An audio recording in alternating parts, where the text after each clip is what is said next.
ಸೂಫಿ ಪರಂಪರೆಯಲ್ಲಿ ಚಿಸ್ತಿ ಪಂಥ ಅಂತ ಬರುತ್ತೆ. ಆ ಚಿಸ್ತಿ ಪಂಥ ಏನನ್ನು ಹೇಳ್ತದ, ಯಾವ ಮಾರ್ಗವನ್ನು ಅನುಸರಿಸ್ತಾರೆ, ಆ ಮಾರ್ಗದಲ್ಲಿ ನಡೆಯುವವರು ಹೇಗೆ ಇರಬೇಕು ಮತ್ತು ಯಾರ್ಯಾರು ಪ್ರಸಿದ್ಧ ಸೂಫಿ ಸಂತರು ಈ ಮಾರ್ಗವನ್ನು ಅನುಸರಿಸ್ತಾ ಇದ್ದರು ಅನ್ನೋದನ್ನು ನಾನು ಈ ಒಂದು ವಿಡಿಯೋದಲ್ಲೇ ಹೇಳ್ತಾ ಹೋಗ್ತೇನೆ. ಇದರ ಮೂಲ ಪರಂಪರೆ ಅಫ್ಘಾನಿಸ್ತಾನದ ಚಿಸ್ತ್ ಪ್ರದೇಶಕ್ಕೆ ಸಂಬಂಧಿಸಿರ್ತಕ್ಕಂತಹದ್ದು. ಭಾರತದಲ್ಲಿ ಇದನ್ನು ಪ್ರಸಿದ್ಧಗೊಳಿಸಿದ ಪ್ರಮುಖ ಸಂತರು ಯಾರಪ್ಪ ಅಂದ್ರೆ ಮೊಯ್ನುದ್ದೀನ್ ಚಿಸ್ತಿ ರಹಮತುಲ್ಲಾಹಿ ಅಲೈ ಅವರು.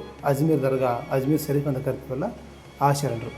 ಚಿಸ್ತಿ ಪಂಥದ ಮುಖ್ಯ ನಡವಳಿಕೆಗಳೇನಪ್ಪ ಅಂದ್ರೆ ಇಷ್ಕ್ ಅಂದರೆ ಪ್ರೇಮ, ದೈವಿಕ ಪ್ರೀತಿ, ಅಲ್ಲಾಹನ ಮೇಲಿನ ಪ್ರೀತಿ ಮತ್ತು ಸೃಷ್ಟಿಯ ಮೇಲಿನ ಕರುಣೆಯನ್ನು ಪ್ರಮುಖವಾಗಿ ಇದು ನೋಡ್ತದೆ. ಪ್ರೀತಿ, ಸಹನೆ ಮತ್ತು ಮಾನವೀಯತೆಯ ಮೇಲಿನ ವಿಶೇಷ ಒತ್ತು ಈ ಚಿಸ್ತಿ ಪಂಥ ಕೊಡ್ತದೆ.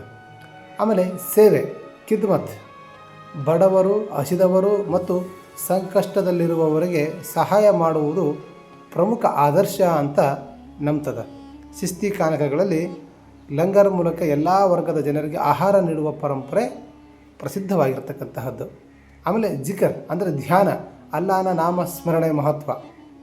ಇದರಲ್ಲಿ ಪ್ರಮುಖವಾಗಿ ಅಲ್ಲಾಹನ ನಾಮಸ್ಮರಣೆಯನ್ನು ಧ್ವನಿಯ ಮೂಲಕ ಅಥವಾ ಮೌನವಾಗಿ ಧ್ಯಾನ ಮಾಡುವುದರ ಮೂಲಕ ಅಲ್ಲಾಹನನ್ನು ಪ್ರಾರ್ಥಿಸ್ತಾರೆ. ಆಮೇಲೆ ಮುರಖಬಾ ಅಂತ ಮನಸ್ಸನ್ನು ಏಕಾಗ್ರಗೊಳಿಸಿ ಅಲ್ಲಾಹನ ಸ್ಮರಣೆ ಮತ್ತು ಆತ್ಮ ಪರಿಶೀಲನೆಯಲ್ಲಿ ತೊಡಗುವುದು. ಆಮೇಲೆ ಚಿಲ್ಲ, ಕೆಲವು ಚಿಸ್ತಿ ಪರಂಪರೆಗಳಲ್ಲಿ ನಿರ್ದಿಷ್ಟ ಅವಧಿಯ ಏಕಾಂತ ಸಾಧನೆ ಮತ್ತು ಆಧ್ಯಾತ್ಮಿಕ ತಪಸ್ಸಿಗೆ ಚಿಲ್ಲ ಎಂಬ ಪದ ಬಳಕೆ ಆಗುತ್ತದೆ. ಕೆಲವು ಸಂತರು ಒಂದೊಂದು ಕಡೆಗೆ 41 ದಿವಸ, 21 ದಿವಸ, 3 ತಿಂಗಳ, 6 ತಿಂಗಳ, ವರ್ಷಗಟ್ಟಲೆ ತಪಸ್ಸನ್ನು ಆಚರಿಸ್ತಾಯಿದ್ರು. ಪರಮಾತ್ಮನ ಕುರಿತು, ಸೃಷ್ಟಿಕರ್ತನನ್ನು ಕುರಿತು ತಪಸ್ಸನ್ನು ಆಚರಿಸಲಿಕ್ಕಾಗಿ ಏನೊಂದು ಜಾಗವನ್ನು ನಿಗದಿ ಮಾಡ್ತಾಯಿದ್ರಲ್ಲ, ಆ ಜಾಗಕ್ಕೆ ಚಿಲ್ಲ ಅಂತ ಕರಿತಾಯಿದ್ರು. ಆಮೇಲೆ ಸಂಗೀತ ಮತ್ತು ಸಮ, ಕೆಲವು ಚಿಸ್ತಿ ಪರಂಪರೆಗಳಲ್ಲಿ ಸಮ, ಸೂಫಿ ಕಾವ್ಯ ಮತ್ತು ಸಂಗೀತದ ಮೂಲಕ ಆಧ್ಯಾತ್ಮಿಕ ಭಾವನೆಗೆ ತಲುಪುವ ಸಾಧನೆ ಇದು ಪ್ರಮುಖವಾಗಿರ್ತಕ್ಕಂಥದ್ದು. ಉದಾಹರಣೆಗೆ ಅಮೀರ್ ಖುಸ್ರು ಮತ್ತು ನಿಜಾಮುದ್ದೀನ್ ಔಲಿಯಾ ರಹಮತುಲ್ಲಾಹಿ ಅಲೈ ಅವರ ಪರಂಪರೆಯೊಂದಿಗೆ ನಾವು ಇದನ್ನು ವಿಶೇಷವಾಗಿ ನೋಡಬಹುದು. ಇದು ಅವಾಗಿನ ಕಾಲಕ್ಕೆ ಇದು ಪ್ರಸಿದ್ಧಿಯಾಗಿತ್ತು ಕೂಡ. ಅಧಿಕಾರದಿಂದ ದೂರ ಇರುವುದು, ಪ್ರಾರಂಭಿಕ ಚಿಸ್ತಿ ಗುರುವರಿಯರು ರಾಜ ದರ್ಬಾರ ಮತ್ತು ರಾಜಕೀಯ ಅಧಿಕಾರದಿಂದ ದೂರ ಇರೋಕ್ಕೆ ಪ್ರಯತ್ನ ಮಾಡ್ತಾಯಿದ್ರು, ಇದಕ್ಕೆ ಮಹತ್ವ ಕೊಡ್ತಾಯಿದ್ರು. ನಿಜಾಮುದ್ದೀನ್ ಔಲಿಯಾ ರಹಮತುಲ್ಲಾಹಿ ಅಲೈ ಅವರು ಸೂಫಿ ಸಂತರು ಕೂಡ ಸುಲ್ತಾನರಿಂದ ಮತ್ತು ರಾಜಕೀಯ ಅಧಿಕಾರಿಗಳಿಂದ ದೂರ ಇದ್ದದ್ದನ್ನು ನಾವು ಓದಬಹುದಾಗಿದೆ. ಯಾಕಂದರೆ ಅವ್ರ ಜೊತೆಗೆ ನಿಕಟ ಸಂಬಂಧವನ್ನು ಹೊಂದುತ್ತಾ ಇರಲಿಲ್ಲ.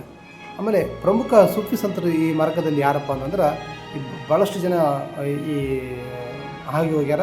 ಅದರಲ್ಲಿ ಬಹುಮುಖ್ಯವಾಗಿ ಖ್ವಾಜಾ ಮೊಯ್ನುದ್ದೀನ್ ಚಿಸ್ತಿ ಸಾಹೇಬರು, ಕುತುಬುದ್ದೀನ್ ಬಖ್ತಿಯಾರ್ ಕಾಕಿ ಸಾಹೇಬರು, ಬಾಬಾ ಫರೀದ್ ನಿಜಾಮುದ್ದೀನ್ ಔಲಿಯಾ, ನಾಸಿರುದ್ದೀನ್ ಚಿರಾಗಿ ದೆಹಲಿ ರಹಮತುಲ್ಲಾಹಿ ಅಲೈ ಅವರು.